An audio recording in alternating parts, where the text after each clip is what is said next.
السلام علیکم ورحمۃ اللہ وبرکاتہ۔ الحمد للہ رب العالمین والعاقبۃ للمتقین والصلاة والسلام علی سید الانبیاء والمرسلین، اما بعد۔ قال اللہ تبارک و تعالی فی القرآن المجید والفرقان الحمید: انا نحن نزلنا الذکر وانا له لحافظون۔ رب اشرح لي صدری ویسر لي امری واحلل عقدۃ من لسانی یفقہوا قولی۔ قال النبی صلی اللہ علیہ وسلم: لم یشکر اللہ من لم یشکر الناس۔ صدق اللہ العظیم۔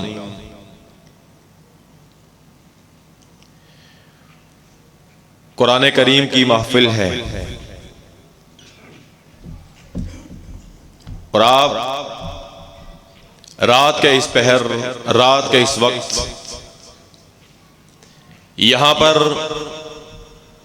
دنیاوی مقاصد کے حصول کے لیے نہیں آئے، بلکہ آپ اس کلام کو سننے کے لیے آئے ہیں کہ جس کے بارے میں رب تعالیٰ نے قرآن کریم کے اندر ارشاد فرمایا: لو انزلنا هذا القرآن على جبل لرأيته خاشعا متصدعا من خشیۃ اللہ، کہ لوگوں اگر ہم اس قرآن کو کسی پہاڑ پہ نازل کر دیتے، پہاڑ پہ نازل کر دیتے تو تم نے دیکھ لینا تھا کہ پہاڑ اللہ تعالیٰ کی خشیت کی وجہ سے لَرَأَيْتَهُ خَاشِعًا مُتَصَدِّعًا مِّن خَشْيَةِ اللَّهِ، پہاڑ نے اللہ تعالیٰ کی خشیت کی وجہ سے پھٹ جانا تھا۔ اس کلام کے لیے آپ یہاں بیٹھے ہیں تو پہلے میں آپ کو آپ کی فضیلت سناتا ہوں کہ جو کسی مجلس میں، کسی محفل میں ذکر الہی سنانے کے لیے یا سننے کے لیے، ذکر الہی کرنے کے لیے بیٹھ جاتا ہے تو اللہ کے نبی صلی اللہ علیہ وسلم نے اس کی کیا فضیلت بیان فرمائی ہے، تاکہ آپ کو پتہ چل جائے ہم کتنے نصیبے والے، کتنے مقام والے، کتنے خوشبخت ہیں، کتنے بلند نصیب ہیں، کتنے اعلیٰ و عرفہ ہیں کہ جس محفل میں ہم بیٹھے ہیں، تشریف فرما ہے، اس محفل کی فضیلت میرے اور تیرے پیغمبر صلی اللہ علیہ وسلم نے کیا بیان فرمائی۔ آپ صلی اللہ علیہ وسلم نے فرمایا: ما من قوم یذکرون اللہ الا حفت بہم الملائکہ وغاشیتہم الرحمہ ونزلت علیہم السکینہ وذکرہم اللہ فی من عندہ۔ فرمایا کہ جب کوئی لوگ، علاقے کے لوگ، کالونی کے لوگ، شہر کے لوگ کسی ایسی جگہ پہ بیٹھتے ہیں، رب تعالیٰ کے ذکر کے لیے بیٹھتے ہیں، رب کا ذکر کرتے ہیں، اور یہ قرآن رب کا بہترین ذکر ہے۔ جیسا کہ میں نے آیت آپ کے سامنے تلاوت کی ہے، رب تعالیٰ نے فرمایا: انا نحن نزلنا الذکر وانا لہ لحافظون، کہ ذکر کو، قرآن کو، نصیحت کو ہم نے ہی نازل کیا ہے اور ہم ہی اس کی حفاظت کرنے والے ہیں۔ آپ یہاں پہ اللہ کے ذکر کو سننے کے لیے بیٹھے ہیں اور بڑے بڑے قرہ سنانے آئے بیٹھے ہیں، کوئی پاکستان سے آ رہا ہے اور کوئی مصر سے قرآن سنانے کے لیے آیا ہے، اور آپ بھی کوئی کہیں سے آیا، کوئی کہیں سے آیا، کسی نے دکان چھوڑی، ہوٹل چھوڑا، گھر چھوڑا، بچے چھوڑے، والدین چھوڑے، اپنے احباب چھوڑے، یار چھوڑے، کس مقصد کے خاطر کہ آپ یہاں پہ قرآن سننے آئے بیٹھے ہیں۔ فضیلت بھی سن لو، آقا علیہ السلام نے فرمایا جب لوگ جمع ہو کے بیٹھ جاتے ہیں، رب تعالیٰ کا ذکر کرتے ہیں، سب سے پہلا انعام کیا ہوتا ہے؟ حفت بہم الملائکہ، زمین سے لے کے آسمان تک فرشتے کور کر لیتے ہیں۔ آپ یہاں پہ تنہا نہیں ہیں، بلکہ یہاں سے لے کے نگینہ مارکی سے لے کے اللہ کے نبی کے فرمان کے مطابق آسمان تلک آپ کو رب کے نورانی ملائکہ نے ڈھانپ رکھا ہے. آپ حصار میں ہیں, ہم اکیلے نہیں ہیں, اس محفل میں رب کے نورانی ملائکہ بھی بیٹھے ہیں.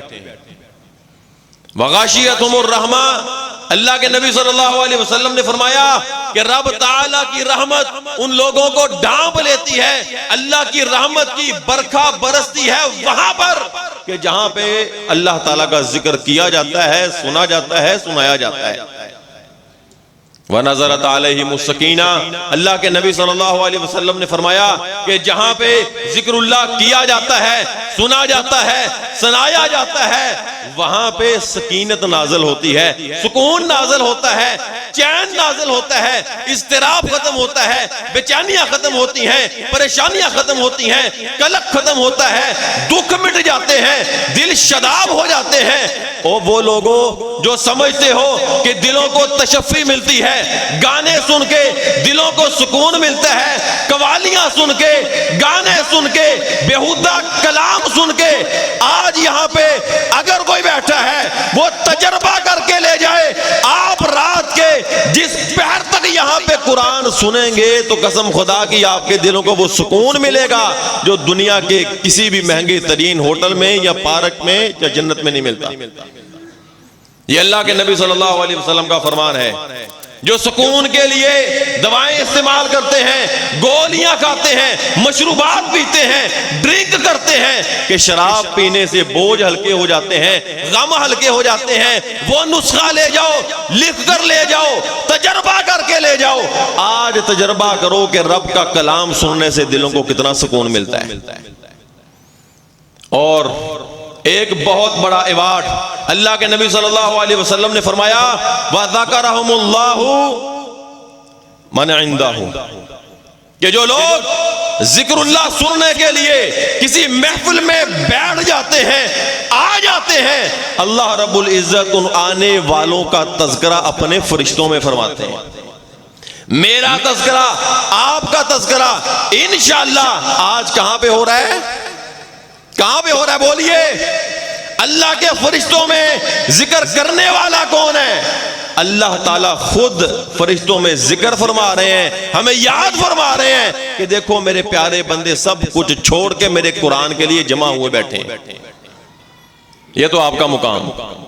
میں نے شروع میں حدیث پڑھی کہ اللہ کے نبی صلی اللہ علیہ وسلم نے فرمایا کہ جو بندہ بندے کا شکریہ ادا نہیں کرتا وہ رب کا بھی شکریہ ادا نہیں کرتا.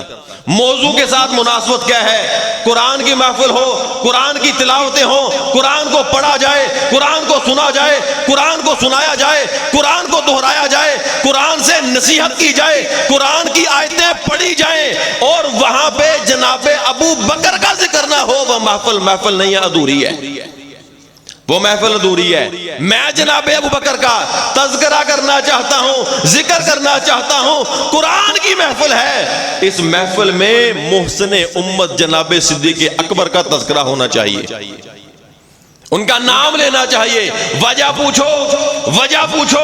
پاک پیغمبر نے خود فرمایا کہ لوگوں ما نفعنی مالن ما نفعنی مال ابی بکر, مجھے بڑے بڑے صحابہ نے مال دیا, بڑے بڑے صحابہ نے دولتیں دی, بڑے بڑے صحابہ نے تن من دن مجھ پہ لٹا دیا, بڑے بڑے صحابہ نے مجھ کے اوپر اپنے سٹیٹس, اپنی کرسیاں, اپنے رتبے, اپنے رسم و رواج وار دیے, لیکن میں محمد یہ کہنا چاہتا ہوں کہ مجھے دنیا میں جتنا نفع ابو بکر کے مال نے دیا ہے کسی اور کے مال نے نہیں دیا. وہ اللہ کے نبی صلی اللہ علیہ وسلم نے جناب صدیق اکبر کو محسن کہا. آپ نے فرمایا کہ میں نے دنیا میں ہر بندے کے احسان کا بدلہ دے دیا, لیکن صدیق اکبر کے احسان کا بدلہ نہیں دیا, وہ رب تعالیٰ خود دے گا, وہ رب تعالیٰ خود دے گا. اب آتے ہیں موضوع کی طرف کہ جناب صدیق اکبر کا تذکرہ آج اس محفل میں کیوں کرنا چاہتا ہوں؟ کیوں؟ کیونکہ قرآن کو جمع کس نے کیا؟ کس نے کیا؟ سب سے پہلے قرآن کو کس نے لکھوایا؟ قاریوں کو جمع کس نے کیا؟ جو قرآن میرے اور تیرے سامنے موجود ہے، جسے دیکھ کے ہم پڑھتے ہیں، اپنی پریشانیاں ٹالتے ہیں، رب کی مدد لیتے ہیں، اس قرآن کو جمع کرنے والا کون؟ جناب صدیق اکبر رضی اللہ تعالیٰ عنہ، جناب صدیق اکبر رضی اللہ تعالیٰ عنہ۔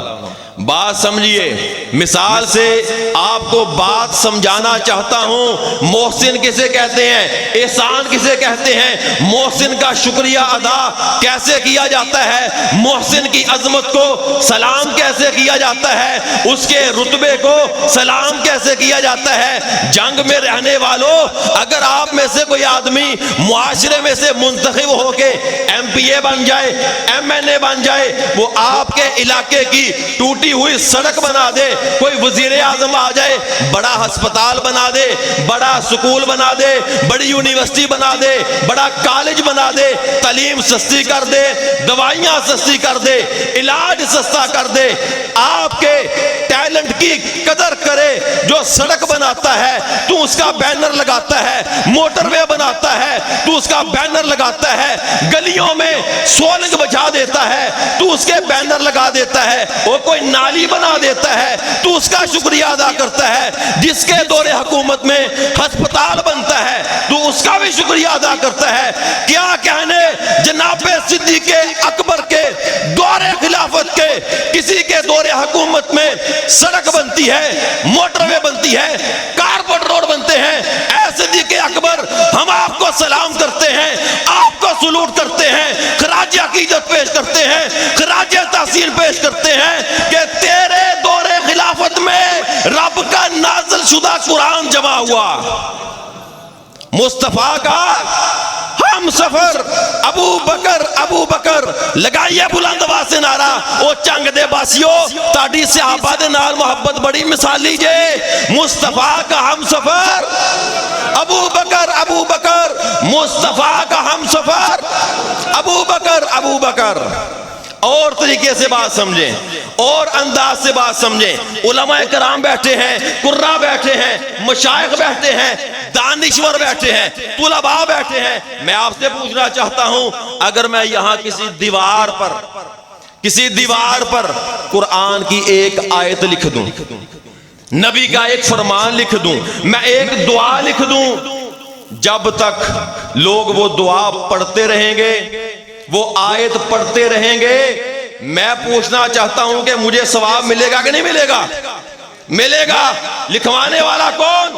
لکھوانے والا میں۔ جب تک پڑھنے والے پڑھتے رہیں گے، یاد کرتے رہیں گے، مجھے بھی ثواب ملتا رہے گا۔ قرآن کو کس نے لکھوایا؟ جناب صدیق اکبر رضی اللہ تعالی عنہ نے۔ ہمارے مہمانان گرامی قدر تشریف لا چکے ہیں، مصری قراء۔ صرف چند منٹ آپ میں اور ان میں حائل رہوں گا، پھر انشاءاللہ آپ سے اجازت چاہوں گا۔ جی بالکل۔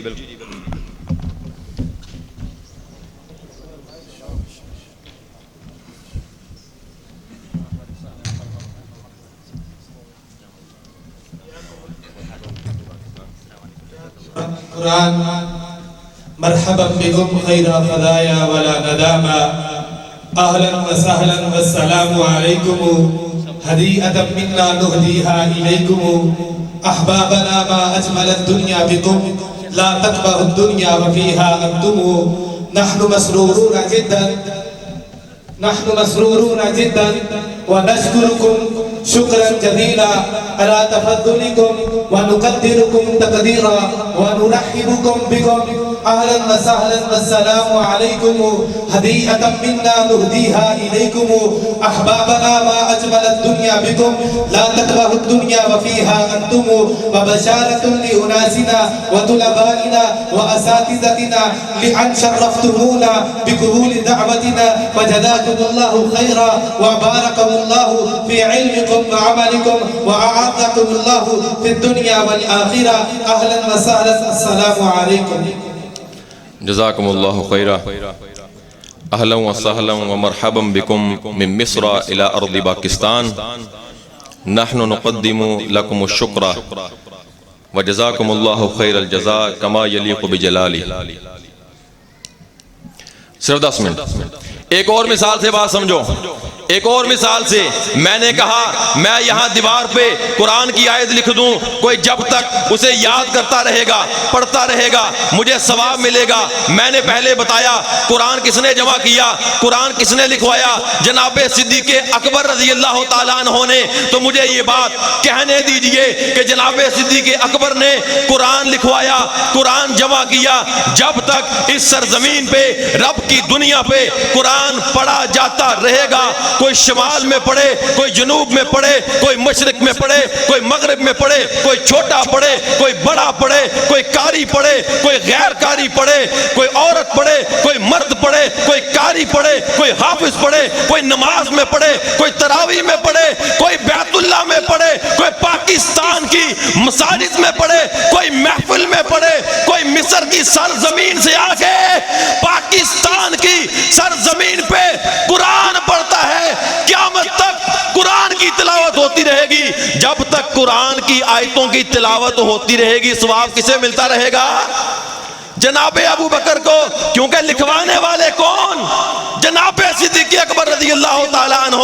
یہ اجر کا وہ سلسلہ ہے جو رب لم یزل نے جناب صدیق اکبر کے کھاتے میں لکھ دیا ہے, کیونکہ وہ دیا کیا بجھے جسے روشن خدا کرے. کیونکہ یہ ثواب کا سلسلہ کس نے جاری کیا ہے؟ رب العالمین نے. آخری بات, آخری پیغام کہ دنیا میں رہنے والے لوگوں, آپ سب, ہم سب انشاءاللہ جناب صدیق اکبر رضی اللہ تعالیٰ عنہ کو مانتے ہیں, خلیفہ بلا فصل بھی مانتے ہیں, افضل البشر بعد الانبیاء بھی مانتے ہیں, ان کی محبت کو ایمان کا جز بھی مانتے ہیں. پھر میں کہہ دینا چاہتا ہوں اور چند لوگوں جو صدیق اکبر کی فضیلت کو نہیں مانتے, مقام کو نہیں مانتے, میں کہنا چاہتا ہوں تو مان یا نہ مان, ان کی منقبت بیان کرتا ہے رب کا قرآن. تو مان یا نہ مان, ان کی فضیلت بیان کرتا ہے نبی کا فرمان. تو مان یا نہ مان, ان کی فضیلت بیان کرتا ہے خود پیغمبر آخر الزمان. تو مان یا نہ مان, ہم ناموس صحابہ پر ہیں مثل سائبان. تو مان یا نہ مان, صحابہ ہیں جند ہماری, صحابہ ہماری جان. تو مانتا ہے مان, نہیں مانتا تو نہ مان, ہے امت کے اوپر صحابہ کا احسان. تو مانتا ہے تو مان, نہیں مانتا تو نہ مان. ان کو مانتا وہ ہے, ان کو مانتا وہ ہے جو ہوتا ہے صاحب ایمان. تو مانتا ہے تو مان, نہیں مانتا تو نہ مان, کیونکہ ان کو نہیں مانتا وہ جو ہوتا ہے بے ایمان.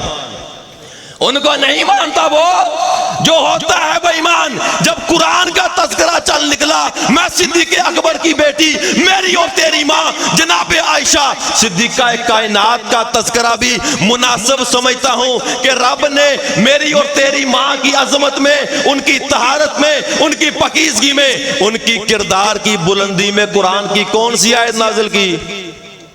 کون سی سورت نازل کی بتائیے؟ سورہ نور, سورہ نور نازل فرمائی. سورہ نور تا قیامت میری اور تیری ماں کا دفاع کرتی رہے گی. میں کہہ دینا چاہتا ہوں تو امی عائشہ رضی اللہ تعالیٰ عنہ کے فضائل کو مان یا نہ مان, لیکن جب تک قرآن کی تلاوت ہوتی رہے گی, سورہ نور پڑھی جاتی رہے گی, پڑھائی جاتی رہے گی, سنائی جاتی رہے گی, انشاءاللہ منافقین کے چہروں سے پردے اترتے جائیں گے. کیونکہ ان کی عزت کو داغدار کرنے والے کل بھی کون تھے؟ کون تھے؟ منافقین تھے. ان کی عزت کو داغدار کرنے کی جسارت کرنے والے آج بھی کون ہیں؟